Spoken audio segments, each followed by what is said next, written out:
అందరికీ మరణాత. అందరూ ఎలా ఉన్నారు?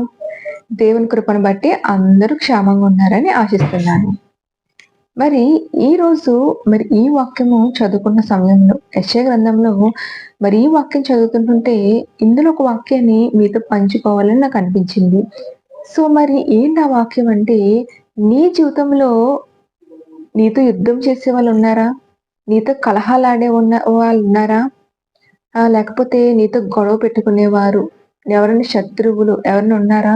అయితే దేవుడు నీ జీవితంలో 4 కార్యాలు చేయబోతున్నాడు. 4 విడుదల దేవుడు నీకు ఇవ్వబోతున్నాడు. సో ఏంటి అదని అనుకుంటున్నావా? ఈ వాక్యం నీ కొరకే. ఈ 4 కార్యాలు దేవుడు నా జీవితంలో జరిపించబోతున్నాడు. ఈ 4గిట్లో ఒక్కటి నీ జీవితంలో ఉన్నా అందులో నుంచి దేవుడు నాకు విడుదల ఇవ్వబోతున్నాడు.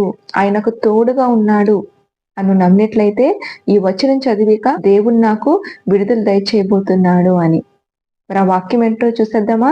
మీ దగ్గర బైబిల్స్ ఉంటే మీరే తీసి చూడండి, లేదా నాతో పాటు ఇక్కడున్న వాక్యాన్ని చదవండి. రండి ఆ వాక్యం ఏంటో చూసేద్దాం. సో చూస్తున్నాం కదా, యెషయా గ్రంథము 41వ అధ్యాయం 11వ వచనం. ఈ రోజు ఈ వాగ్దానాన్ని దేవుడు నీకే ఇస్తున్నాడు. సో ఇక్కడ దేవుడు అంటున్నాడు కదా, 4 విషయాలు. కోప్పడే వారి నుంచి, వాదించే వారి నుంచి, అలాగే కలహాలాడే వారి నుంచి, నీతో యుద్ధం చేసే వారి నుంచి దేవునికి విడుదల ఇవ్వబోతున్నాడు. వారు నశించిపోతారా, లేకపోతే వాళ్ళని కనిపించకుండా వెళ్ళిపోతారా, ఏమైపోతారన్న విషయం పక్కన పెడితే, నీ జీవితంలో 4గిట్లో ఎవరున్నా గానీ, ఏ పరిస్థితిలో నీ జీవితం ఉన్నా గానీ, వీటి నుంచి దేవుడు నీకు విడుదల దయచేయబోతున్నాడు. ఎందుకంటే నీ దేవుడైన యెహోవానగు నేను, భయపడకము, నేను నీకు సహాయం చేసేది నేను చెప్పుచు నీ కుడి చేతిని పట్టుకొనిచున్నాను. ఆమేన్. సో చూస్తున్నారు కదా, సో ఈ 4 కార్యాల్లో ఏదో కార్యం నీ దేవుని జీవితంలో జరిగించబోతున్నాడు.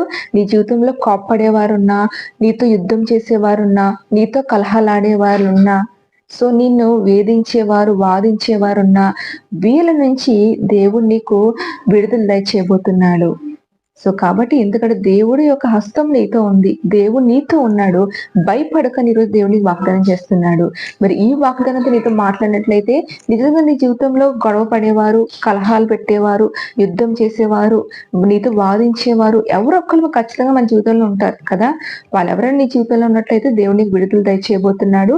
ఆయన నీకు తోడుగా ఉన్నాడు కాబట్టి నేను భయపడద్దని వాగ్దానం చేస్తున్నాడు.